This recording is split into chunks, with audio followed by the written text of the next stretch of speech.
Welcome to day 3 of 10 day boot camp of candlestick pattern. और इस video में आपको मैं स्पिनिंग टॉप और डोजी पैटर्न की फॉर्मेशन समझाऊंगा। इस वीडियो में आपको मैं समझाऊंगा कि स्पिनिंग टॉप और डोजी पैटर्न किस तरह से फॉर्म होते हैं और साथ ही साथ कौन सी स्ट्रेटेजी हम इन दोनों पैटर्न के साथ फॉलो करेंगे ये बताऊंगा। और लास्ट आपको 3 क्विज भी प्रोवाइड करूंगा जो आपकी कैंडलस्टिक पैटर्न की साइकोलॉजी को समझने में काफी ज्यादा हेल्प करेगी। अगर आप चाहते हैं कि आपको क्विज सही तरीके से सॉल्व कर पाए तो आपको ये वीडियो शुरू से लेकर लास्ट तक जरूर देखनी होगी।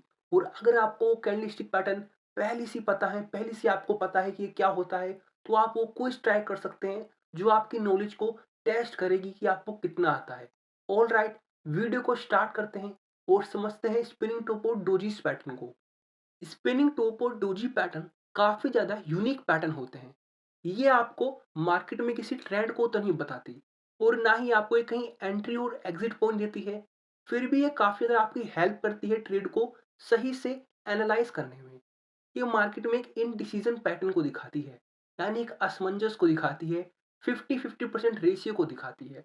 स्पिनिंग टॉप पैटर्न पे कलर का कोई फर्क नहीं पड़ता है, चाहे पैटर्न ग्रीन हो या रेड हो, ये दोनों ही पैटर्न मेरे स्पिनिंग टो पैटर्न कंसीडर किए जाएंगे।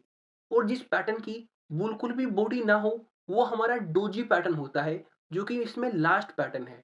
स्प्रिंग टो पैटर्न की छोटी सी रियल बॉडी होती है और अपर शेडो और लोअर शेडो बराबर होती है और काफी ज्यादा बड़ी होती है as compared to real body. अब इसकी फॉर्मेशन किस तरह से होती है ये समझते हैं। लेट सपोज किसी भी पॉइंट एन से मार्केट बनना स्टार्ट हुआ और शुरुआत में बुल्स और बायर्स मार्केट को ऊपर की ओर ले जाते हैं और अपनी पावर दिखाते हैं। पर फिर थोड़ी देर बाद मार्केट में सेलर्स की एंट्री होती है और मार्केट को नीचे की ओर ले जाते हैं। पर फिर वापस से बुल्स आते हैं और मार्केट को फिर से ऊपर की ओर ले जाते हैं और ये खींचातानी चलती रहती है। यानी बुल्स भी पूरा जोर लगाते हैं और बेयर्स भी पूरा जोर लगाते हैं, पर जीत किसी की नहीं होती है। 50-50% पूरा रेशियो लगाते हैं, 50-50% अपनी पूरी ताकत लगाते हैं। तो माँ भी ये कहना मार्केट में मुश्किल है कि मार्केट किसके कंट्रोल में है, क्योंकि एक इनडिसीजन क्रिएट हो चुका है मार्केट में। कोई भी ये नहीं बता सकता कि किसके हाथ में पावर है, क्योंकि दोनों ने भरपूर जान लगाई है और लास्ट में इसीलिए एक स्पिनिंग टॉप पैटर्न बना है। और ठीक इसी तरह डोजी पैटर्न भी क्रिएट होता है। अब इस पैटर्न की अप ट्रेंड और डाउन ट्रेंड में बनने के दोनों के अलग अलग पर्सपेक्टिव व्यू होते हैं। अब आपको एक एक करके इन दोनों के बारे में समझाता हूँ। सबसे पहले समझते हैं जब स्पिनिंग टॉप डाउन ट्रेंड में बनता है। यहाँ पर मार्केट एक डाउन ट्रेंड में था और आपको यहाँ पर लास्ट में दो स्पिनिंग टॉप पैटर्न दिखाई दे रहे होंगे। स्पिनिंग टॉप और डोजिस पैटर्न आपको एक समूह में दिखाई देंगे, यानी 2 से 3 पैटर्न आपको मिनिमम दिखाई देंगे, तभी वो मार्केट एक इनडिसीजन में कंसिडर होगा। समझिए कि पैटर्न या स्टोक एक डाउन ट्रेंड में था, बेयर्स के हाथ में पूरी पावर थी, पर फिर बुल्स और बायर्स मार्केट में एंट्री मारते और मार्केट को ऊपर की ओर ले जाना शुरू करते हैं।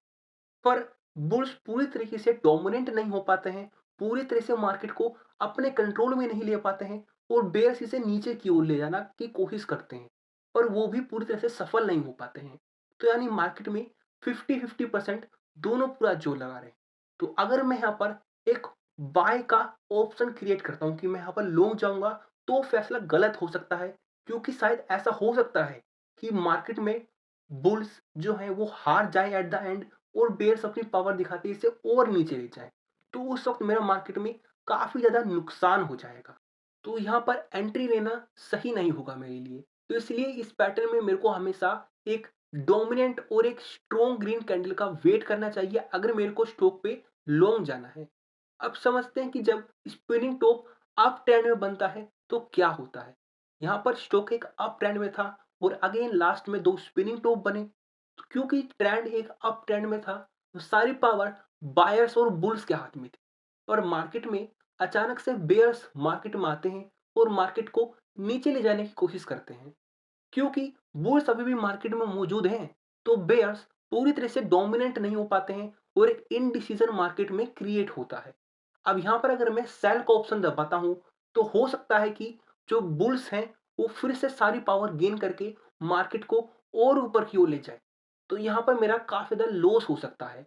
तो इसलिए यहाँ पर मेरे को एक डोमिनेंट रेड कैंडल का वेट करना चाहिए अगर मैं अपनी ट्रेड पे शॉर्ट का पर्सपेक्टिव व्यू रखता हूँ। तो स्पिनिंग टॉप और डोजिस पैटर्न मार्केट में एक इनडिसीजन को दिखाते हैं। ये आपको एंट्री या एग्जिट नहीं प्रोवाइड करते, तो इसलिए हमेशा आपको एक स्ट्रॉन्ग कैंडल का वेट करना चाहिए।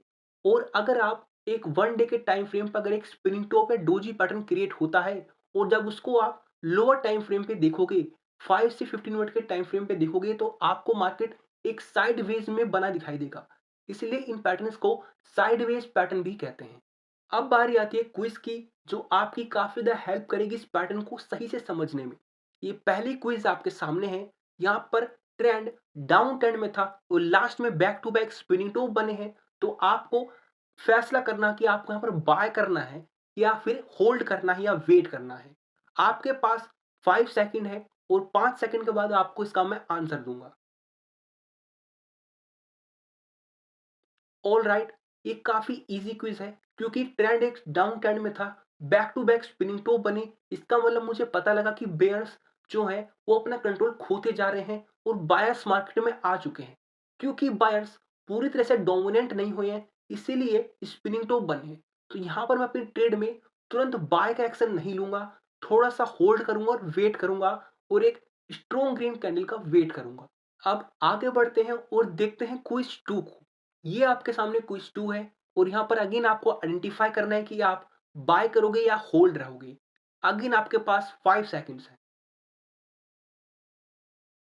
ऑलराइट, क्योंकि ट्रेंड एक डाउन ट्रेंड में था, तो सारी पावर बेयर्स के हाथ में थी। तो पहला स्प्रिंग टॉप बना और दूसरा स्प्रिंग टॉप बना। इससे मुझे पता लगा कि मार्केट में बायर्स आ चुके हैं पर पूरी तरह से डोमिनेंट नहीं हुए हैं। और जो लास्ट कैंडल एक स्ट्रॉन्ग ग्रीन कैंडल बना, वो मुझे बताता है कि बायर्स अब पूरी तरह से मार्केट में आ चुके हैं। क्योंकि अगर सेलर्स होते तो यहाँ पर या तो स्प्रिंग टॉप बनता या फिर एक रेड कैंडल बनता और ये पैटर्न एक मारुबोजू पैटर्न की तरह कंसीडर किया जाएगा। क्योंकि इसकी जो अपर शैडो लोअर शैडो है उसको मैं नेग्लिजिबल करूंगा। Be flexible in your trade, इसका मतलब आपको मैं प्रीवियस वीडियो में समझा चुका हूं। तो ये एक स्ट्रॉन्ग ग्रीन कैंडल है और इस कैंडल के क्लोज पे मैं यहाँ पर एंट्री लूंगा और भी ट्रेड में लॉन्ग जाऊंगा। अब बारी है लास्ट और थर्ड क्विज की और आपको अगेन आइडेंटिफाई करने की आपका एक्शन क्या होगा। ये आपके सामने थर्ड क्विज है। अब आपको आइडेंटिफाई करना है कि आपको एक्शन कौन सा लेना है। आप सेल करोगे या फिर होल्ड रहोगे। अगेन आपके पास 5 सेकंड्स हैं। ऑल राइट, क्योंकि ट्रेंड एक अप ट्रेंड में था, तो सारी पावर बायर्स के हाथ में थी और लास्ट में एक लॉन्ग रेड कैंडल बना, काफी ज्यादा बड़ा कैंडल बना। तो यहाँ पर तो हमें सेल करना चाहिए, नहीं करना चाहिए। पर मैंने तो कहा था कि स्पिनिंग टॉप की छोटी सी रियल बॉडी होती है। मैंने कहा था, पर यह भी कहा था कि अपर शैडो लोअर शैडो इक्वल होंगी और रियल बॉडी से बड़ी होंगी। और इसमें मुझे साफ दिख रहा है कि जो अपर शैडो लोअर शैडो हैं वो काफी ज्यादा बड़ी हैं। रियल बॉडी के इक्वल है और दोनों आपस में भी इक्वल हैं। तो भले ही कैंडल रेड कैंडल काफी बड़ा कैंडल है, काफी ज्यादा नीचे गया है और फिर से वापस से मार्केट ऊपर आया है और फिर से बेर से नीचे ले गए हैं, तो ये अगेन एक स्प्रिंग टॉप पैटर्न है। ये एक इनडिसीजन पैटर्न है। अभी भी मार्केट एक असमंजस में है। तो यहां पर मुझे होल्ड करना चाहिए और एक स्ट्रॉन्ग रेड कैंडल का वेट करना चाहिए। आई होप आपको ये वीडियो समझ में आ गई होगी और पता लगा होगा कि स्पिनिंग टॉप और डोजी पैटर्न को किस तरह से हैंडल करना है। मिलते हैं अपनी नेक्स्ट वीडियो में, डे 4 की वीडियो में। तो अगर आप चैनल को सब्सक्राइब नहीं किया है तो चैनल को सब्सक्राइब करें और नोटिफिकेशन आइकन को जरूर दबाएं ताकि आपको न्यू वीडियो की नोटिफिकेशन मिल सके। Thank you for watching this video.